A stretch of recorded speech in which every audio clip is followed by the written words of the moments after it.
जय श्री कृष्ण, जय श्री राधे, नमस्ते। सबको बहुत बहुत शुभकामनाएं।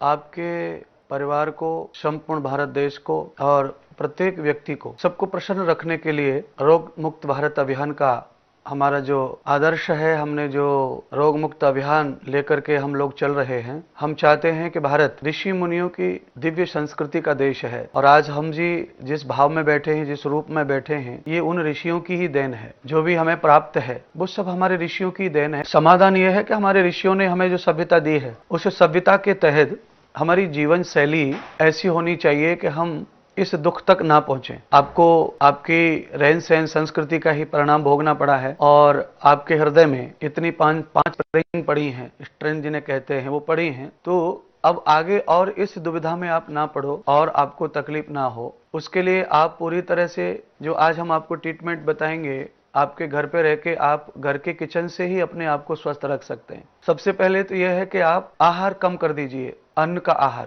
यानी कि आप कोशिश कीजिए कि आप दाल कम खाएं, उड़द की, चना से बना हुआ पदार्थ कम खाएं, क्योंकि स्प्रिंग पड़ जाती है हृदय में तो बहुत प्रोटीन की जरूरत शरीर को नहीं रहती है और प्रोटीन से हार्ट जो है बहुत जल्दी ब्लॉकेज को प्राप्त होता है फिर से। और जो हमारी स्प्रिंग्स हैं उसके बाद भी आपको बीपी बढ़ जाएगा, कभी बीपी लो हो जाएगा, कोलेस्ट्रॉल बार बार आपका बढ़ता रहेगा और आपको सांस लेने में तकलीफ होगी और चलने में थकान आएगी, सीढ़ियां चढ़ने में सांसें फूलेंगी, आपको ठंडा पसीना कभी भी आता जाता रहेगा। तो उसके लिए चाहिए कि मैंने कहा ना आपको कि ऋषियों का ऋण है उसे चुकाना है। तो ऋषियों का ऋण कैसे चुकता है? उनके आदर्श को, उनकी विचारधारा को, उनके द्वारा लिखी हुई पुस्तकों को। चरक ऋषि ने चरक संहिता लिखी है, पतंजलि ऋषि ने पतंजलि दर्शन लिखा है, कपिल मुनि ने वैशिष्ट दर्शन लिखा है, सांख्य दर्शन, और ऐसे ही हमारे अनेक ऋषियों ने, कणाद ऋषि ने वैशेषिक पूर्व मीमांसा दर्शन लिखा है, वेदांत दर्शन शंकराचार्य जी ने लिखा है। आप उन्हें पढ़ नहीं सकते हैं तो उनके बारे में कहीं न कहीं आप मोबाइल आदि पर अपनी भाषा में सर्च करके वहां से आप ज्ञान ले सकते जीने का। कोशिश कीजिए कि आप स्वयं के ही अपने डॉक्टर बने, स्वयं के, क्योंकि सूत्र है आप तो दीपो भव, अपना दीपक स्वयं बनिए। और जब तक आप स्वयं अपने दीपक नहीं बनेंगे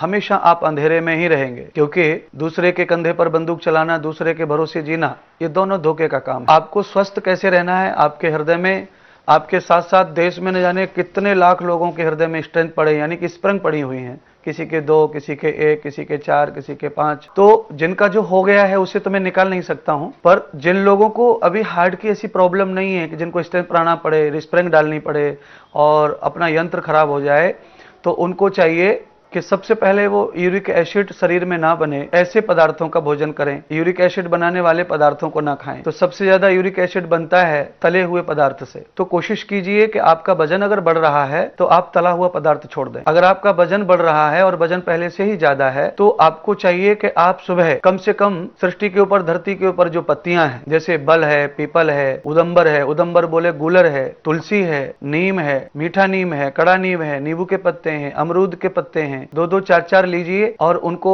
धोकर मिक्सर में डालिए, पीस लीजिए, 1 गिलास पानी में घोल करके उसे पी जाइए। अगर आपसे ये नहीं होता है तो चलते फिरते कोई 2-4 पत्ते कहीं मिले खाते रहिए। सुबह उपासी, ऐसा जिनके शरीर में वजन है, और वजन जिनके शरीर में होता है उनको कोलेस्ट्रॉल, यूरिक एसिड, गैस की प्रॉब्लम, एसिडिटी की प्रॉब्लम, पैर दुखने की प्रॉब्लम, एड़ियां दुखने की प्रॉब्लम, पैरों में नसें उबड़ आती हैं वो प्रॉब्लम, ब्रेन में तकलीफ रहती है और स्मृति कम होने लगती है, याददाश्त कम हो जाती है।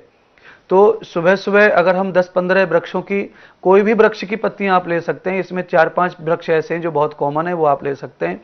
अन्यथा आप ये जो काढ़ा है हमारा, आप ये मंगवा सकते हैं, इस काढ़े को मंगवा लें। ये काढ़ा आपको इम्यूनिटी पावर देता है और खून को पवित्र करता है, खून को पतला कर देता है। अगर ये नहीं मंगा सकते, सुविधा नहीं जुड़ रही है, तो आप हमारे पास आके चेकअप करा लें, फिर जो उपयुक्त औषधि होगी वो देंगे।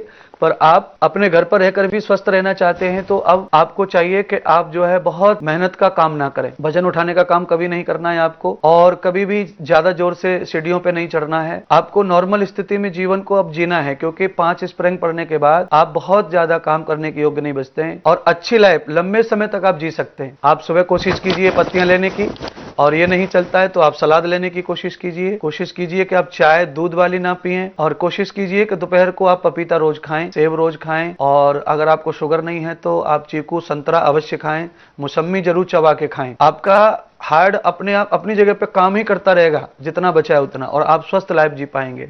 शाम को प्रेम से हल्का भोजन करें, चबा चबा के खाएं, और पानी खाने के साथ ना पिएं, उससे भी हार्ट का प्रॉब्लम आता है, किडनी का प्रॉब्लम आता है, लीवर का प्रॉब्लम आता है। तो मुझे लगता है आपके प्रश्न का उत्तर मैंने दिया है। बहुत लोगों ने सुना होगा जिनको इस प्रकार का दुख नहीं है, जिनको आगे भविष्य में ना आए, वह भी सुबह इन पत्तियों का रस लें, नहीं तो हमारा काढ़ा मंगा के लें। और काढ़े के पीने के बहुत सारे फायदे शरीर में, पूरी टॉक्सिन बाहर कर देता है, पूरे शरीर को शुद्ध कर देता है, अर्थात सारे रोगों का एक इलाज है ये हमारा काढ़ा। आप इसे सुबह लेंगे तो आप पूरी तरह से आप स्वस्थ रहेंगे। और कोशिश कीजिए कि आप अपना आहार बदलें और अपने इस प्रकार के जीवन को आप अच्छी तरह से जी पाएं। आप घबराइए मत, आपकी स्प्रिंग भी रहेंगी तो भी आप स्वस्थ जी सकते हैं। केवल आहार कम, टेंशन कम और ज्यादा भाग दौड़ कम। धन्यवाद।